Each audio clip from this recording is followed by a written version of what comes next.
Hey YouTube, how's it going? Mevlin back here again with another counterside video, and this one's going to be the May 27th update. I'm not gonna lie, this is kind of frustrating to cover. Aside from the in-game update page, there's not much info English-wise. I had to scour through the Taiwanese forums and look at, the Taiwanese server and pray that Google Translate works to get some more info for this one. But before we get started, like always, if you guys are new to the channel and want to support the content, don't forget to hit the like button, hit the sub button, and maybe write a comment. And if you do, I will be happy. It's pretty simple. Alright, let's get the first one out of the way. We are getting a new event. Our first ever event here in the Southeast Asian server. If you played any other gacha game, there's nothing really special here. It's basically like every other event and every other gacha game. The first thing you gotta know is that in order to be able to join this event, all you have to do is finish main story episode 1. That should be fairly easy.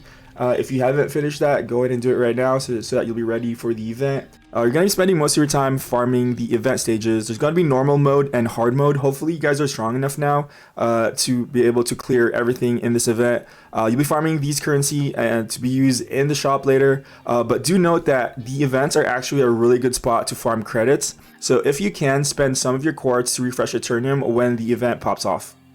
With that out of the way, let's actually talk about the good parts. We are getting 2 new SSR waifus in the game. Both of them are counter units.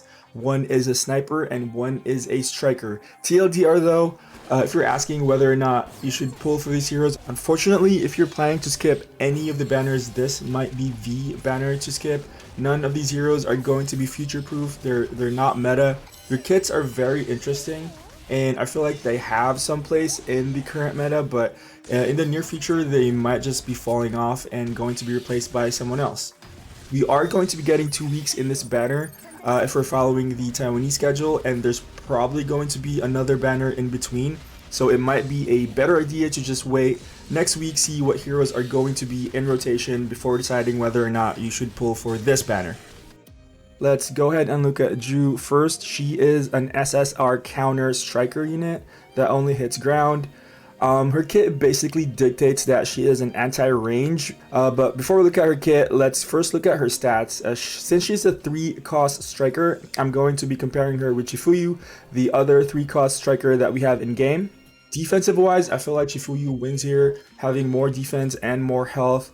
Joo does have a lot more evasion, but I feel like evasion is so unreliable, and most snipers have really high hit, so that evasion is not going to do anything. For offensive stats, she does have a lot more attack, and she will get attack speed from her kit, so she might do more damage than Chifuyu. All in all, I think her role is more of an off tank. You want someone in front of her so she can do some damage, and then she becomes the tank once the front line dies.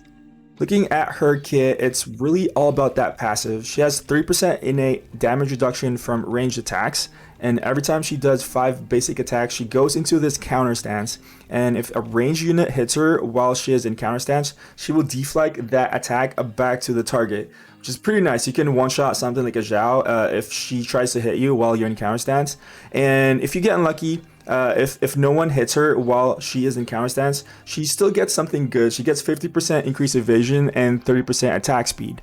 That 30% attack speed is pretty nice because it means that you can do your 5 basic attacks again faster, which means you could go into counter stance a lot sooner. Now, the problem with this passive is that the window of you being in counter stance, the window where you can reflect a ranged attack back to your opponent is really small. So most of the time, you're going to be getting the 50% evasion and the 30% attack speed buff, which is not as good as reflecting, a Zhao headshot, like I said. Her active skill, it's not that good because all it does is it deals damage. It is pretty good AoE since it'll hit 4 targets, but you probably want some more utility. She has no utility here, so when you summon, she does damage. I kind of wish there was more. And finally, her ultimate attack, it's a pretty good AoE, pretty good damage. It does have utility here now. She does have 3-second stun, which is pretty nice, but also gives her 10% damage reduction and 10% attack power for 15 seconds. So I feel like she has 2 problems. One is that she's not tanky enough, and 2, she has no value when you summon her. It takes her a while to ramp up. She needs 5 basic attacks in order to get her counter stance, and even if you get her into counter stance, it's not guaranteed that she's gonna do something important. Plus her active doesn't do much. It does damage, and that's about it. She looks really fun though, really fun. If you could get that counter on like someone like a Zhao, like I said, that would be so funny. But she's also relatively cheap as well, only 3 costs, which is pretty nice. But I feel like there's just better units out there that can easily outpace her. The other hero we're getting is going to be Karin. She is an SSR counter hero as well, but this time she is going to be a sniper. The best way to describe her is she is a sniper version of Kyle. We have pretty good snipers right now in the form of Zhao and Hanami, but one thing that differentiates her from other snipers is that she's able to hit air. Not a lot of snipers can actually hit air. She's one of the very few ones that's able to do so. So if you need a sniper that can hit air, she is your girl.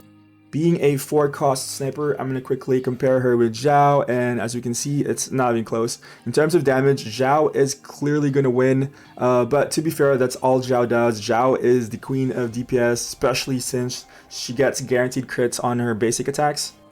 The first thing I want to look at in her kit is going to be her active. This is why I'm saying she's kind of like Kyle, because she also summons a wall, but this wall actually pushes enemies backwards. Problem with this wall is that it only hits 2 targets, so if you're being overwhelmed by more than 2 units, the wall is actually not going to save you. Her passive changes her basic attacks depending on whether or not there are enemies around her. If there are no enemies within 4 meters of her, she goes into a plasma gun mode and she deals 50% increased damage, and she also does AoE. In the right situations, she might out DPS Zhao if your opponent is like clustered and she gets to get into this passive mode. It's also really easy to trigger this passive because of her wall pushing enemies back, so there's really good synergy between her passive and her active skill. And her ultimate, it's just a damage kill. It summons a ship, which is kind of cool.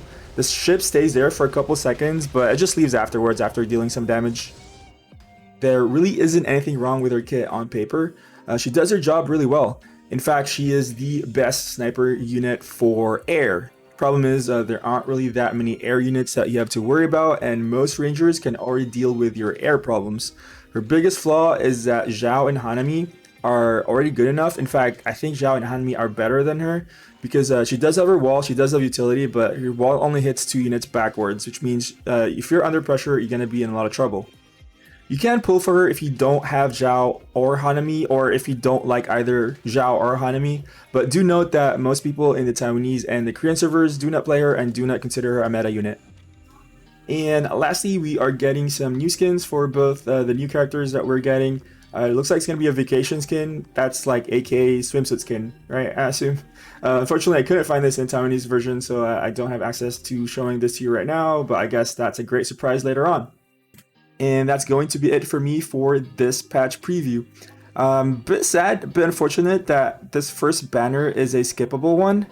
I'm really itching to summon, and also I have every single here right now, so I kind of want to keep it that way. So I'm probably going to release my summon video tomorrow, but until then, I will see you guys in the next one. Peace out.